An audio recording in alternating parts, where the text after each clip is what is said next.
Penny with Swiss Watch Expo. Today I'm looking at this beautiful Cartier Tank Française that's in stainless steel and rose gold. It has a beautiful pink mother of pearl dial. I love mother of pearl dials. I think they add so much fun and flashiness to a watch, but it doesn't really overwhelm this kind of watch, especially this one that's such a traditional shape. I love the bracelet on this watch. I love the references to history with the Cartier Tank Française being such a historical watch and based on such historical events, but it doesn't look old or historic. It looks fresh and modern and just so beautiful with this gorgeous pink dial.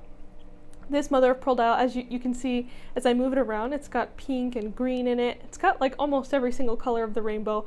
And of course, on a Cartier watch, it's got these beautiful blue steel hands and a blue stone for the crown.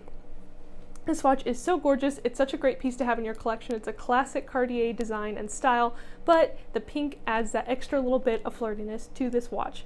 So if you don't have this watch in your collection, I think you should absolutely check out our entire collection of Cartier watches, especially these with these beautiful pink mother of pearl dials at SwissWatchExpo.com.